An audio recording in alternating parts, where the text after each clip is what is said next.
Yo, what up, hey, how you doing, guys? My name is Sangiev. Today we are back with another video, and man, yes, we finally hit the major milestone that is 100,000 subscribers. Thank you so much to each and every single one of you for making that happen. And so here we are today with a 100k Q&A. Pretty self-explanatory. It's questions that you guys have been asking. Some have come up a fair amount. And if I am using the title that I think that I'm going to be using, I will leave a timestamp right now so that you can click straight away that answers the question that is in the title. With that being said, let's just hop straight into it. 2 days ago, I put up a story on my Instagram asking you guys for questions for my 100k Q&A. Hundreds and hundreds of questions, which I'm ever so grateful for. It's also kind of crazy, but so grateful. A lot of them I've already answered across multiple videos. Quite possibly the most asked question, or one of the most asked question, which went something along the lines of, when did you start fashion? What got you into it? And how has fashion affected you and your life? So when did I get into fashion? It was probably around the age of 16. Up until that point, I didn't really care for fashion. I didn't really care about appearance as a whole. All I cared about was going to school, as in not necessarily to study, but just going to school, see my friends, and play football, play sports, football primarily. That was all I cared about. And coming home, video games. Same old shit as every other kids during that sort of age. Then, obviously, once you get to 16, that's when, well, for me anyway, that's when I started caring about my appearance. That's when I wanted to, you know, get some ladies up. Oh my god, I can't believe I just said that. But yeah, basically, I think that was primarily the main reason why I had an interest in clothing, was purely to do with me attracting female company. Basically, what a lame reason, but I feel like at the core, that's it. And then obviously the older you get, you want to express yourself, da-de-da. We get it, but for me anyway, at the core, that was the reason. How has fashion affected you in your life? Man, tremendous, like massively. It's become my full-time career through you guys, obviously, with social media, with my consulting on the side as well. It still kind of takes me by surprise that I'm calling YouTube and social media my prime source of income, like my main job. It's crazy, but it is what it is. I'm super thankful for you guys because it wouldn't have happened without you. What's the best part about being a YouTuber? The best part about being a YouTuber is to be able to create some cool content and put them out, and for you guys to either fuck with or leave your opinion or just kind of create some sort of conversation. But more than that, and this is definitely a lot later, because at first you might not necessarily be making loads of friends or whatever, but it's genuinely the community of people that we have around both myself but also around the whole men's fashion bubble within YouTube. I've met some dope individuals that I can now call my really close friends across the world, do you know? I don't want to get soppy here, but it's almost like you have a home everywhere you go. Like when I go to LA, I feel at home because there's so many people that I've met through YouTube who I treat like my brother, do you know what I mean? And vice versa.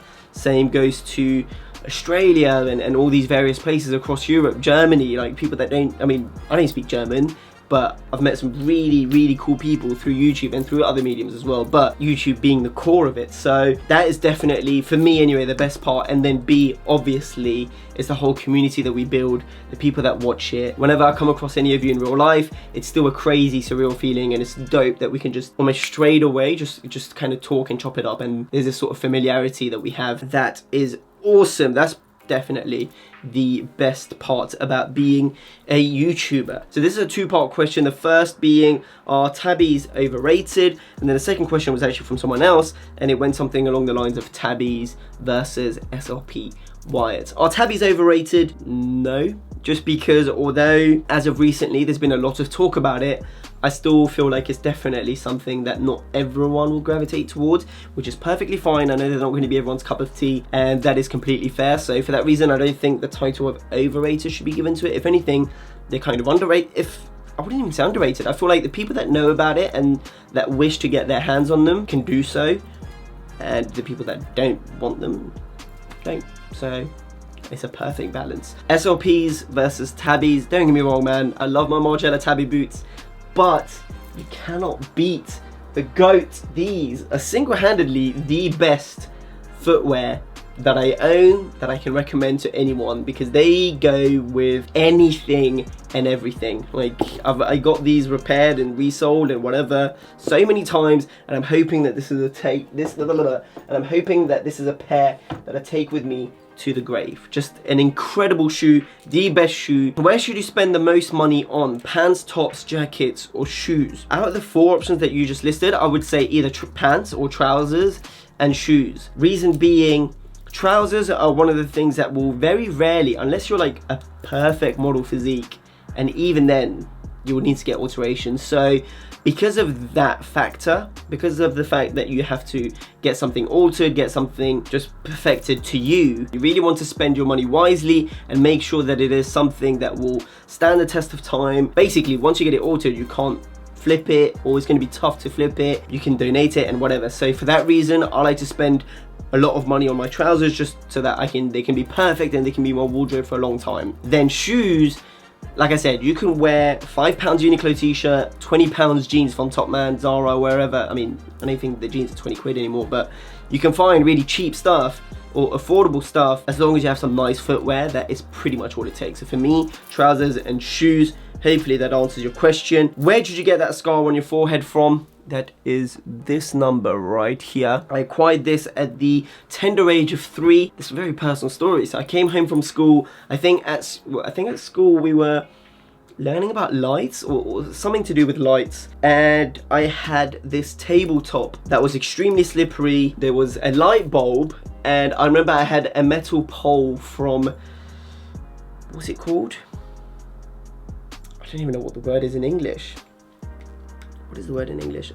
Not a buggy. A crib. That's the one. I think it's called the crib. It's that thing where babies sleep when they're really young. Yeah, crib. Basically, I had loads of poles. Most of them are wooden. Mine had metal poles for some reason. Nabbed one of those. One of them was loose. Nabbed one of those and got on this table with my sock to hit the light.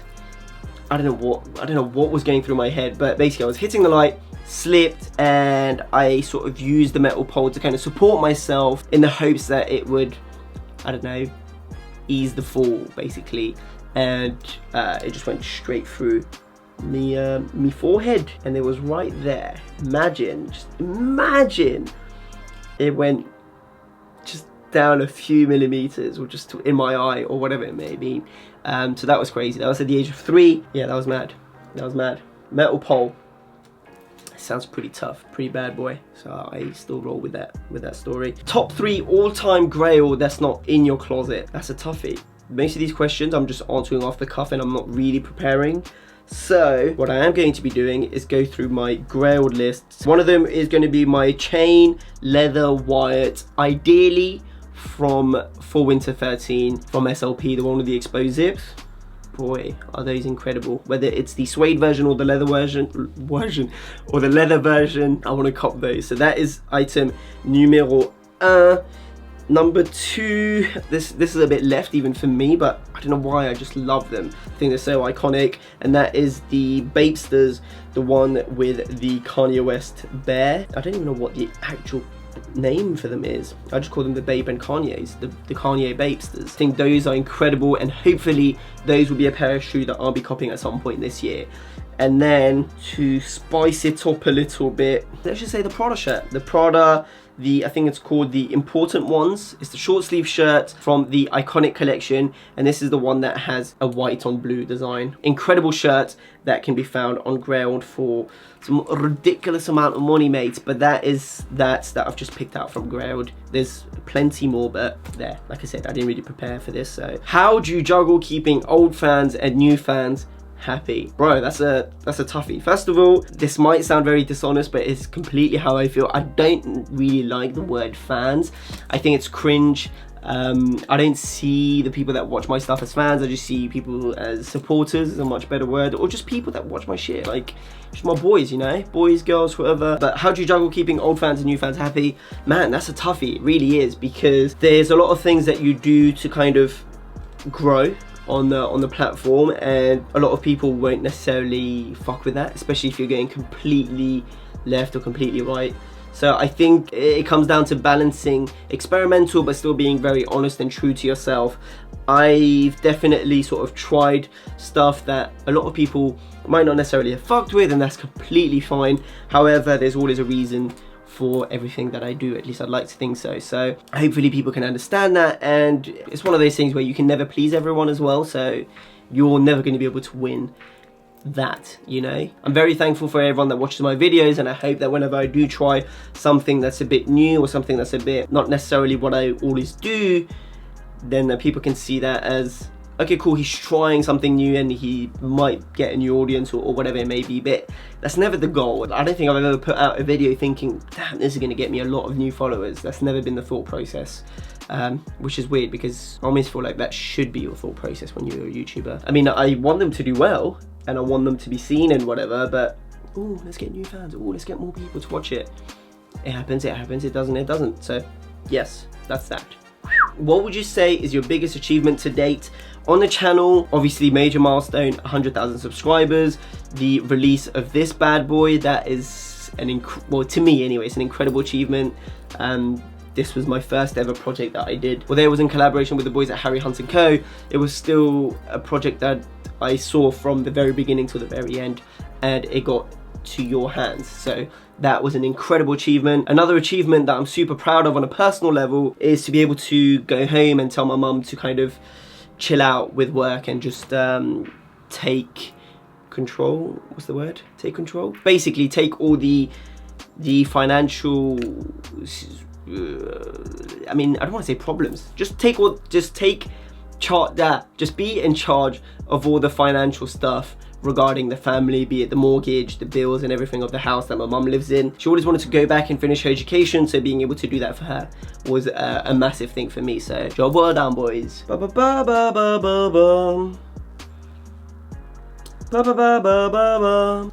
just want to interrupt this Q&A very briefly to announce that I'm going to be doing a giveaway. Woohoo! Yay! Fantastic! 100k giveaway for all you guys. I'm not making a big deal out of it. I didn't announce it in the intro, I didn't announce it anywhere, and I hopefully won't have to announce it anywhere else. This is the only moment that I will talk about it, and it will be buried in the description box down below. A lot of these brands have very kindly donated some prizes to be given away, so I'm ever so thankful for all of them. I'm just going to read them all out and then I'll tell you how to enter and do all that jazz. So each of these prizes are for individual winners that I will be picking out. Unfortunately, however, and this is the only sort of downside to this giveaway, you can enter the giveaway, and if you win, you'll be granted with one of these things, but you won't be able to choose which one. Kind of sucky, but that's the only way that I could think of doing it logistically. So winner one will be getting a £100, that is £100 ASOS gift card. Thank you to the beautiful people at ASOS for doing this, man. Love you. There's a lot of things to be grabbed for £100 that I would recommend you to go check out their reclaimed vintage. That's where I'd spend my money on. Running. One winner gets to choose either a crew neck and a hoodie from their most recent drop, and a t-shirt. Then the boys over at BK, that is Jacob and Cole, have kindly donated one of their striped denim jacket from their most recent drop, so a winner will be getting that. Rekt have given us 150 quid, so that's £150 gift voucher. I made sure that it was enough to build a whole outfit, so super thankful. Thank you Rekt. And this one's catered more so towards Americans. By the way, everything here is international, but Forward have very kindly donated $200 for one winner to be able to pick out something from their website. And then last but certainly not the least, and the one that I'm most gassed up about, I mean, I'm so thankful for all of them, but one winner will be able to walk away with this chain right here. So there's officially 101 chain. There is still one left, and that is purely for giveaway purposes. And you'll be walking away with one of my biggest achievement of the year 2018. So super gassed up. Super gassed up. Now, guidelines are fairly simple. You just have to leave a thumbs up for this video. You have to follow me on my Instagram and be subscribed to my YouTube channel. Leave a comment in the description box down below, but make sure that you leave your IG handle, because otherwise I won't be able to get in touch with you basically. And I'll be announcing it on my Instagram live. I'm hoping to go live on Sunday night, 9:30 p.m. UK time. Do your conversions using Google or whatever, but that is 9:30 p.m. on Sunday night, this Sunday night, and I will pick out the winners there. It will go on my Instagram live. I'll do a live draw or whatever, and I will get in touch with all the winners. Oh, and by the way, if you wish to be eligible to win this, you have to follow the Harry Hunt & Co account. Again, information to everything will be in the description box down below. Check it out. Boom, that is it. Thank you so much, man. Genuinely, thank you. And yeah, I was hoping that this giveaway would be able to grant the opportunities for many to get a few things as opposed to just pick one winner. If I could, I'd love to give every single one of you something, but yeah, it's just not feasible for me, so let's crack on with the rest of the video. Then there was a couple of questions asking me about France and whether I would like to do content in French and whether I would go back to live in France and all that jazz. So to kind of round it up, let me just give you a brief background on me. Sri Lankan, Tamil originally. That's where both my parents were born. Both my parents were born in Sri Lanka. They moved to France, and then we eventually moved to England. So yes, I was born and raised in France. I lived there for 12 years, hence why I can speak French. And would I like to live in France again? Absolutely. I think I'm definitely going to be doing it at some point within the next couple of years. And by couple, I mean, I know couple means two, but I mean within the next 3 to 5 years, I can definitely see myself living in France, in Paris, at least for a year. And who knows, if the shit show that is Brexit goes through, then your boy's going to be packing my bags to France a lot quicker than I had anticipated. As far as content in French, oui. Bon, déjà, il faut que je vous le dise que mon français, il bug de temps en temps, il bug un peu. Oui, je peux parler français, mais c'est un peu bizarre. Non, c'est pas que c'est un peu bizarre, c'est juste que il y a des mots que j'oublie. Et puis, see, right now, I'm thinking, how do you say translate in French? Traduire, that's the one. Et il y a des mots que je dois traduire en anglais pour que moi je le dise en français, if that makes sense. Donc si je voudrais faire des vidéos en français, oui, mais pas pour l'instant. That was a nice little flex as well, little French flex, you know what I'm saying? That's me, boy. Something that Magnus has that you wish were your own. His fat wallet, that boy is caked. Besides that, he's got, fuck, I just tapped my balls. Ouch, that hurt. Besides, oh shit, oh my god. Besides that, he's got this incredible vintage leather jacket that he bought, and I'm sure he will be telling the story someday on his video, but it was meant to be mine, and he just nabbed it from me. Disgusting behavior. Disgusting behavior. The question that is on everybody's mind, and to be fair, I've never addressed it. I felt like I should have, but then I didn't want to make a whole video about it because it's a question that can be answered in less than a minute, so I don't want to create a video, but it's something along the lines of what happened to Get Rekt and why is it no longer a thing. Okay, so for those of you that don't know, Get Rekt was a show that I did with myself, James and Enzo, and we would rate you guys' outfit that you would send in. Also, before I even begin answering the question, do you know what's funny? Do you know what I find interesting? The people that ask for Get Rekt to come back, or that they wish to see more of it, never submitted any outfits to be shat on, basically. So it's always the ones that didn't have the balls, or I had a look at some of your profile, the people that have been asking for it that didn't dress particularly well either, asking for Get Rekt to come back, and it was just like, bruh. It's all fun, it was great fun. It started off being very fun, it got very boring very quickly. But if you're gonna sit there and just laugh at other people, at least take part in it. Like, if you submit your fits and then you say, bring back Get Rekt, I still won't do it, but it makes more sense, you know? As far as the reason as to why it stopped, like I said, it was super fun at first. Got to create videos with my 2 friends, so that was awesome. But it got very repetitive, very boring, and towards the end, we not necessarily faked it, but we purposely were looking for shit outfits for us to roast, basically. And I know that there is a culture of a lot of the people love a good roast and it's all fun and games, and I completely understand that, but I felt hypocritical because I was creating content that was all about you do whatever you want to do, you wear whatever you want to wear, there's no right, there's no wrong, just have fun, and as long as you're confident, that's all that matters. And then the next video, whenever it's a Get Rekt, I'll be there roasting you for your choices that you've made. I didn't like doing them. I spoke to the boys about it, and we all agreed, and we were just like, okay, cool, let's just call it a day. However, with that being said, I know that Enzo started a YouTube channel. I'll be sure to leave a link in the description box down below, so check it out. It is going to be, at least what he told me, something along the lines of like commentary based, and he's going to be roasting, and he's still going to have that energy for his channel. So if that's the sort of stuff you want to see, check it out in the description box down below. And then last but certainly not the least, there was a ton of questions regarding, will there be more jewelry or clothing? And the simple answer to that is yes, there will be. Hopefully we'll be releasing drop 2 with Hurry Hunt & Co for jewelry in the upcoming few months, and we will be making either 1 or 2 pieces. I am so gassed for it.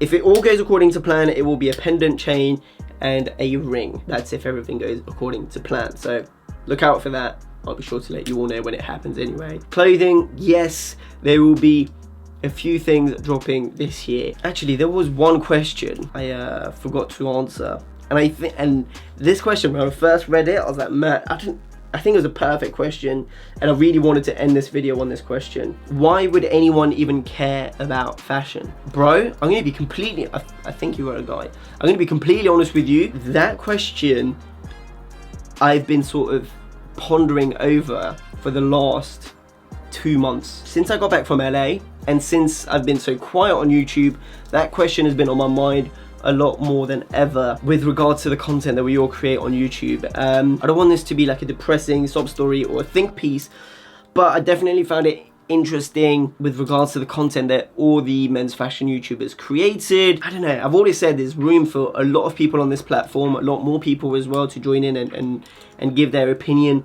but it definitely got repetitive. I don't want to say boring, but there's nothing really that fresh or original. And then I felt like a hypocrite because I wasn't necessarily bringing anything fresh or original. Sure, my opinion might differ from a lot of people's, but an opinion is just that, you know, it's not necessarily something fresh or something original, captivating. And I think that's the reason why I still am very quiet on YouTube at the moment. Like, I don't know, it's such a good question. Why would anyone care about fashion? It's true. Why should you care? Why do I care? Who cares? Nobody gives a fuck. Like, just put your clothes on and go.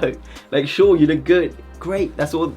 Okay, cool. Yeah, I think I'm having a mental breakdown. I think I'm having a breakdown, mate. I think this is the beginning of the end for Sanj. But I'm gonna end the video right here. Thank you so much regarding the continued support, the love, and everything that you've shown me. If you wish to follow me on my social media, it's all right here in this corner, SANGIEV. Regarding the giveaway, information regarding that will be buried in the description box down below. Like I said, I'm not going to make a big deal out of it. I'm not going to talk about it in the title. I didn't even talk about it in the intro. I just want the people that watched the video, and I know that most people that fuck with me will watch the whole, well, at least I hope will watch the whole video, and those are the people that I hope will take away a few pieces. So follow the rules and the guidelines in the description box down below, and yeah, good luck. With that being said, have a beautiful day, take care, peace.